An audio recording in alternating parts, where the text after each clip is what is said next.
we rise together, I have another tool that I use with my clients, and it is so powerful.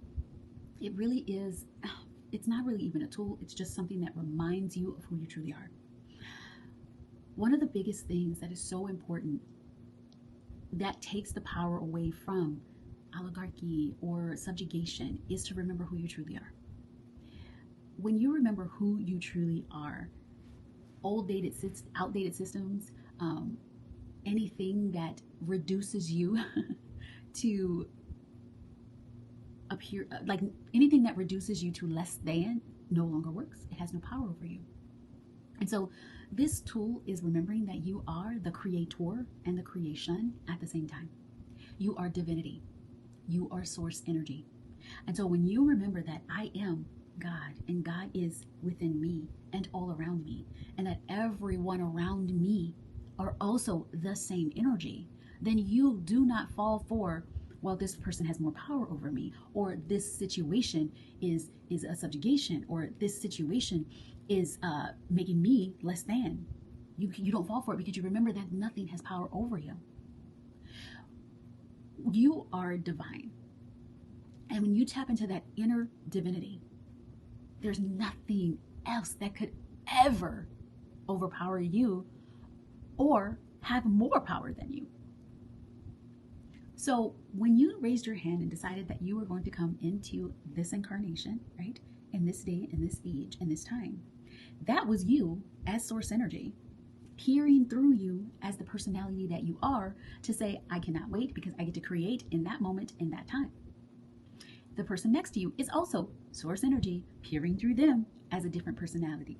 Okay? And everyone else, love it, like it, or leave it, everyone else is also source energy, peering through those personalities at that place and time in that person.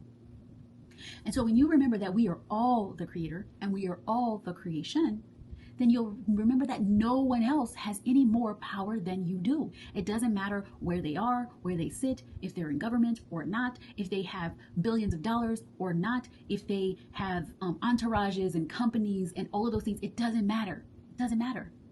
You are all equal. Everyone. And so when you bring everything down to remember that I'm not putting anything on a pedestal, and I won't let anyone else take me. Like, we're all equal, so I'm not placed on a pedestal. You aren't placed on a pedestal. We are all equal, but all different. Then you will not allow yourself to be in fear of anything because you can see through illusion. If someone needs to puff up their chest, I love to see in Game of Thrones, if you think of Joffrey, he's very, very similar to some leadership that we may have right now. And Joffrey is like, I am king, right? And what does his grandpa say? Anyone that needs to tell you that they are king are not king. And so if you see anyone having to puff their chest up, I am king, you must listen to me. And if they need to bring anyone else down in order to feel better about themselves, you get to remember that you are no better than me. We are all equal. We are all equal. I am the creator and the creation. You are the creator and the creation. You are the creator and the creation. I used to always say, I am the sugar baby and the sugar daddy at the same time. I get to receive and I create. Okay? And so I want you to remember this as you are walking through your life and you are seeing things and anything that makes you feel or that you allow, because nothing makes you, anything that you allow to make you feel like you are less than, like you have no place, like you don't belong. You get to say, that's interesting. And then you get to heal that part of you and remind yourself that you are both the creator and the creation. And that every part of this world belongs to you and everyone else within it.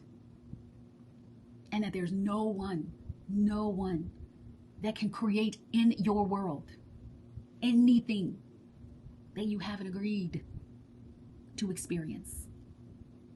Now this is going even deeper. Because people are going to be like, but what about this? And what about that? And what about that reality? Right? One of the biggest tools that I love to use is Ho'oponopono. I have an audio that I listen to, I always give it to my clients, and it has underlined light language underneath it, and it just heals and heals and heals. One of the beautiful things about that quantum healing tool is that you say, I'm sorry, please I love you, I'm sorry, please forgive me, thank you. that I'm sorry and please forgive me is not because you've done something wrong. It's not because you are a bad person. It's because your energy and your attention to these things have contributed to the creation of it. And by you healing it and saying, you know, I'm releasing that, I am not going to push against it anymore. I'm accepting it as it is what it is now what. That's my other tool. It is what it is now what. I'll do a whole video on that. It is what it is now what. But I'm going to focus on I love myself and thank you. So love and appreciation. That's why I love to put those two in the middle, right? So I love you, I'm sorry, please forgive me, and thank you. So it's a sandwich of love and appreciation and releasing anything that doesn't align with that. And so when we don't push against anything and when we don't blame others for the experiences that we're having, right? When we can have like self-acceptance and radical responsibility for how we are interpreting things, not radical responsibility because things are our fault, radical responsibility for how we choose to respond to things, then that means we can actually change things. But if we put off anything to someone else, this is your fault, it's because of you that I am experiencing this, then that means only if they change can you shift, and only if they change can you have something better happen in your life. I am not going to give anyone else the power to, if they change, then I can feel better. But if they don't, then I won't. No, I'm never giving my power away to anyone, anything, any circumstance. But if I take radical responsibility and say, okay, it is what it is now what? That is, it happened. Now what am I going to choose? How am I going to create from this? What am I going to choose going forward? Then guess what? I am stepping into the role of divinity. I am stepping into the role of who I am, the divine. I call the ladies in my community divine divas. And as divine divas, we remember we are divine and we are divinity. And we create and we experience our creation at the same time. But you can't be the creator if you are giving your power away to all circumstances and wishing and hoping to be saved by someone else, because when they fix this, or it's their fault so they need to fix it, then you're sitting there waiting for someone else to do something for you. You don't have to do that. You are the creator and the creation at the same time. You are divinity. You are God frequency, which means that you don't have to wait for anything. You get to create your reality and choose how you respond to things and choose what you want to create, and nothing else has to change outside of you in order for you to decide the way things get to go. That is your power. You're the creator and the creation, and we rise together.